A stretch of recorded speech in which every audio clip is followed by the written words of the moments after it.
ओम शांति। 25 दिसंबर 2023। सभी भाई बहनों को क्रिसमस की बहुत बहुत शुभकामनाएं। बाबा के महावाक्य। मीठे बच्चे, बाप हर बात में कल्याणकारी है, इसीलिए जो डायरेक्शन मिलते हैं उसमें आनाकानी न कर श्रीमत पर सदा चलते रहो। प्रश्न: नौधा भक्ति और नौधा पढ़ाई दोनों से जो प्राप्तियां होती हैं उसमें क्या अंतर है? उत्तर: नौधा भक्ति से सिर्फ साक्षात्कार होता है। जैसे श्री कृष्ण के भक्त होंगे तो उन्हें श्री कृष्ण का साक्षात्कार होगा, रास आदि करेंगे, लेकिन वे कोई वैकुंठपुरी या श्री कृष्णपुरी में नहीं जाते। तुम बच्चे नौधा पढ़ाई पढ़ते हो जिससे तुम्हारी सब मनोकामनाएं पूरी हो जाती हैं। इस पढ़ाई से तुम वैकुंठपुरी में चले जाते हो।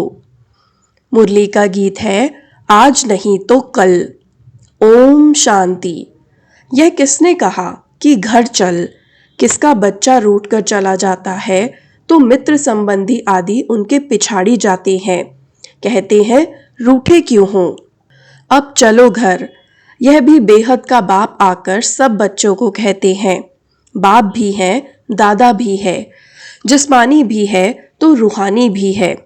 कहते हैं, हे बच्चे, अब घर चलो, रात पूरी हुई है, अब दिन होता है। यह हो गई ज्ञान की बातें। ब्रह्मा की रात, ब्रह्मा का दिन, यह किसने समझाया? बाप बैठ ब्रह्मा और ब्रह्मा कुमार कुमारियों को समझाते हैं।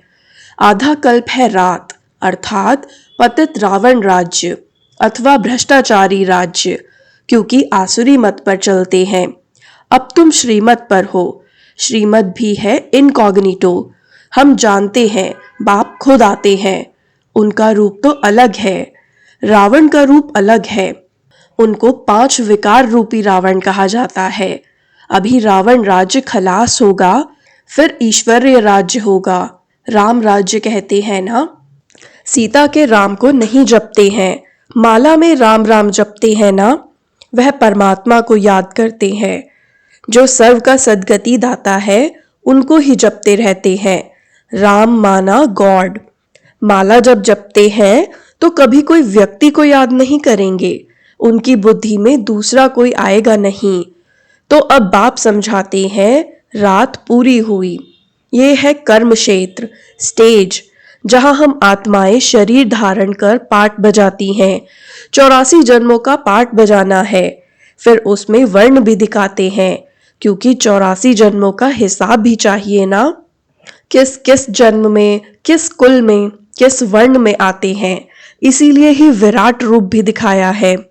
पहले पहले है ब्राह्मण। सिर्फ सतयुगी सूर्यवंशी में 84 जन्म हो न सके। ब्राह्मण कुल में भी 84 जन्म नहीं होते। 84 जन्म तो भिन्न भिन्न नाम, रूप, देश, काल में होते हैं। सतयुग सतो प्रधान से फिर कलयुग तमो प्रधान में जरूर आना है, उनका भी टाइम दिया जाता है। मनुष्य 84 जन्म कैसे लेते हैं यह भी समझने की बात है। मनुष्य तो समझ नहीं सकते, तब तो बाप कहते हैं, तुम अपने जन्मों को नहीं जानते हो, मैं बतलाता हूँ। बाप समझते हैं ड्रामा अनुसार सब भूलना जरूर है। अभी यह संगम युग है। दुनिया तो कहती है कलयुग अभी छोटा बच्चा है। इसको कहा जाता है अज्ञान, घोर अंधियारा। जैसे ड्रामा के एक्टर्स को मालूम होता है कि अभी नाटक पूरा होने में 10 मिनट हैं, यह भी चैतन्य ड्रामा है। यह कब पूरा होता है मनुष्य नहीं जानते। मनुष्य तो घोर अंधियारे में है। बाप कहते हैं, गुरु गोसाई, वेद शास्त्र, जप तप आदि से मैं नहीं मिलता हूँ। यह है भक्ति मार्ग की सामग्री।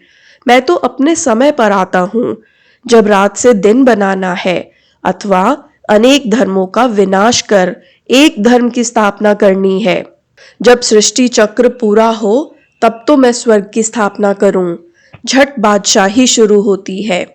तुम जानते हो, हम फिर कोई राजाओं के पास जन्म लेते हैं, फिर आहिस्ते आहिस्ते नई दुनिया बन जाती है। सब कुछ नया बनाना पड़ता है। बाबा ने समझाया है, आत्मा में पढ़ाई के संस्कार व कर्म करने के संस्कार रहते हैं। अब तुम बच्चों को आत्म अभिमानी बनना चाहिए। मनुष्य है सब देह अभिमानी। जब आत्म अभिमानी बने तब परमात्मा को याद कर सके। पहले पहले है आत्म अभिमानी बनने की बात। कहते भी सब है कि हम जीव आत्मा है। ये भी कहते हैं आत्मा अविनाशी है, यह शरीर विनाशी है। आत्मा एक शरीर छोड़ दूसरा लेती है, इतना भी कहते हैं, परंतु इस पर चलते नहीं हैं। अभी तुम जानते हो आत्मा निराकारी दुनिया से आती है, उसमें अविनाशी पाठ है।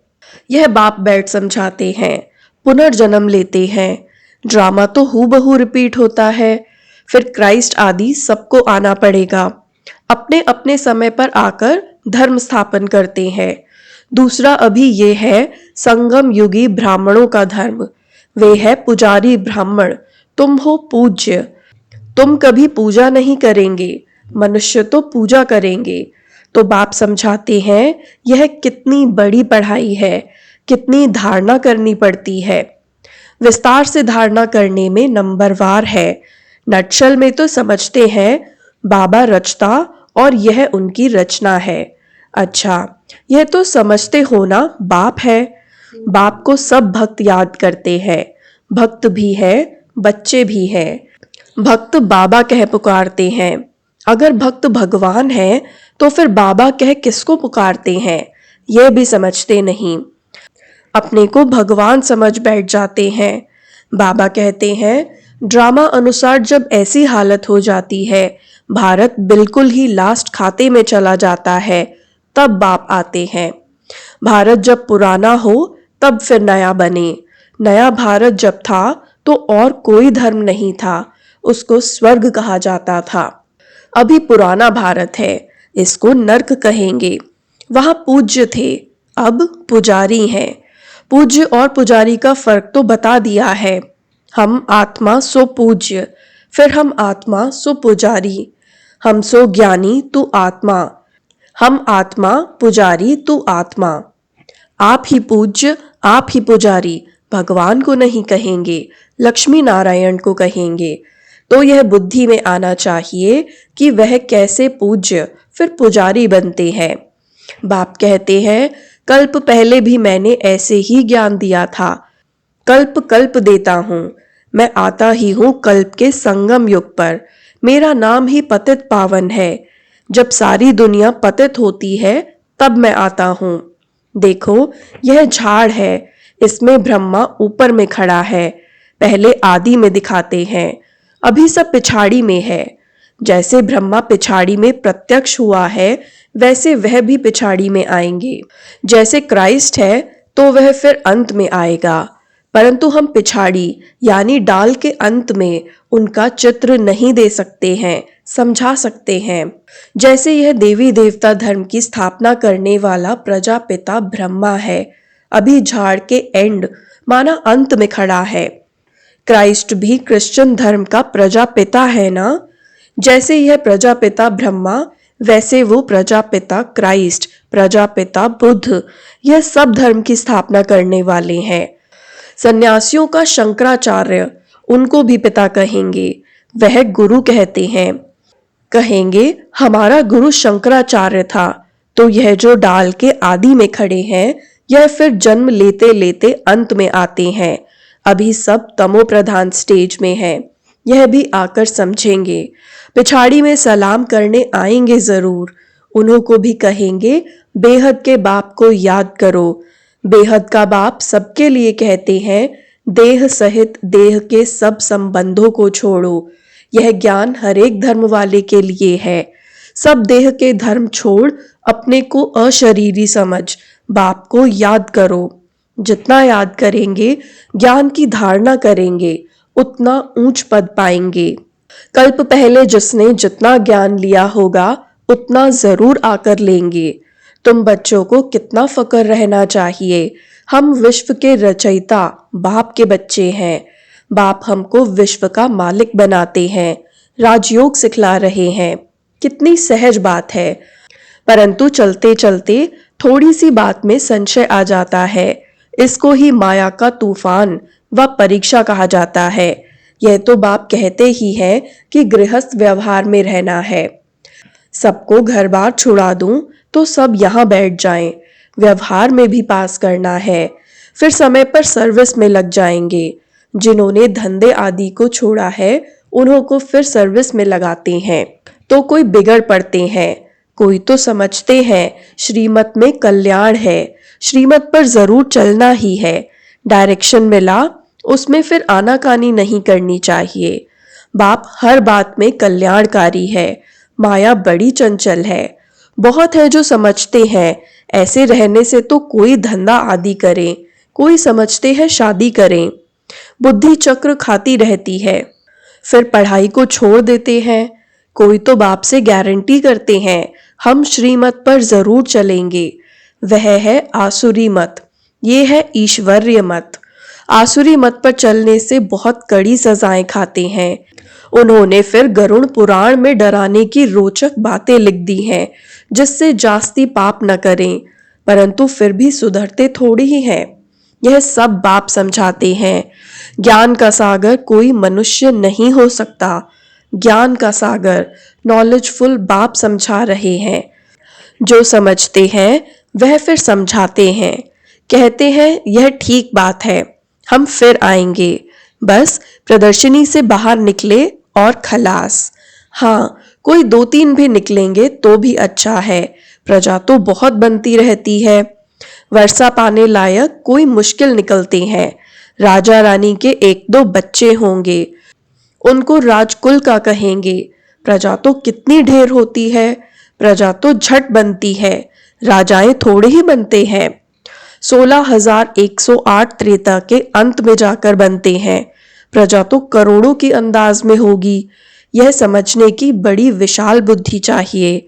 हम पारलौकिक बाप से वर्षा ले रहे हैं। बाप का फरमान है मुझे याद करो और वर्षे को याद करो। मन मना भव और मध्याजी भव। स्वर्ग है विष्णुपुरी और यह रावणपुरी। शांति धाम, सुख धाम और दुख धाम, यह बात समझाते हैं। बाप को याद करने से अंतमति सो गति हो जाएगी। भक्ति मार्ग में समझो श्री कृष्ण को याद करते हैं, परंतु ऐसे नहीं कि श्री कृष्णपुरी में पहुंच जाएंगे। नहीं, करके श्री कृष्णपुरी में जाकर ध्यान में रास आदि करके लौटेंगे। वह है नौधा भक्ति का प्रभाव, जिससे उनको साक्षात्कार हो जाता है, मनोकामना पूरी होती है।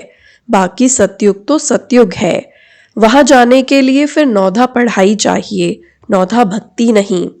पढ़ते रहो, मुरली जरूर पढ़नी चाहिए, सेंटर पर जरूर जाना है, नहीं तो मुरली लेकर घर में जरूर पढ़ो। कोई को कहा जाता है सेंटर जाओ, हर एक के लिए अलग अलग है, सबके लिए एक बात नहीं हो सकती। ऐसे नहीं बाबा कहते हैं दृष्टि देकर खाओ तो बस, परंतु बाबा कहते हैं लाचारी हालत में और कुछ नहीं कर सकते तो दृष्टि देकर खाओ। बाकी सबके लिए थोड़े ही बाबा कहेंगे। जैसे बाबा कोई को कहते हैं बाइस्कोप में भले जाओ, परंतु यह सबके लिए नहीं है। कोई के साथ जाना पड़ता है तो उन्हें भी नॉलेज देनी है। यह हद का नाटक है, यह बेहद का नाटक है, तो सर्विस करनी पड़े। ऐसे नहीं सिर्फ देखने के लिए जाना है, शमशान में भी जाकर सर्विस करना है। अच्छा, मीठे मीठे सिकिलधे बच्चों प्रति माता पिता बाप दादा का याद प्यार और गुड मॉर्निंग। रूहानी बाप की रूहानी बच्चों को नमस्ते। हम रूहानी बच्चों की भी रूहानी बाप दादा को याद प्यार गुड मॉर्निंग और नमस्ते। धारणा के लिए मुख्य सार। पहला, बाप की हर बात में कल्याण है, यह समझ निश्चय बुद्धि होकर चलना है, कभी भी संशय में नहीं आना है, श्रीमत को यथार्थ रीति समझना है। दूसरा, आत्म अभिमानी रहने का अभ्यास करना है। ड्रामा में हर एक्टर का अनादि पार्ट है, इसीलिए साक्षी हो देखने का अभ्यास करना है। वरदान, सदा सेफ्टी की लकीर के अंदर परमात्मा छत्र छाया का अनुभव करने वाले माया जीत भव। सदा सेफ्टी की लकीर के अंदर परमात्म छत्र छाया का अनुभव करने वाले मायाजीत भव। बाप और आप, यही सेफ्टी की लकीर है। यह लकीर ही परमात्म छत्र छाया है। जो इस छत्र छाया की लकीर के अंदर है, उसके पास माया आने की हिम्मत भी नहीं कर सकती। फिर मेहनत क्या होती, रुकावट क्या होती, विघ्न क्या होता, इन शब्दों से अविद्या हो जाएगी। सदा सेफ रहेंगे, बाप के दिल में समाये रहेंगे। यही सबसे सहज और तीव्र गति में जाने का व मायाजीत बनने का पुरुषार्थ है। स्लोगन: दिव्य गुणों के सर्व अलंकारों से सजे सजाए रहो तो अहंकार आ नहीं सकता। दिव्य गुणों के सर्व अलंकारों से सजे सजाए रहो तो अहंकार आ नहीं सकता। ओम शांति।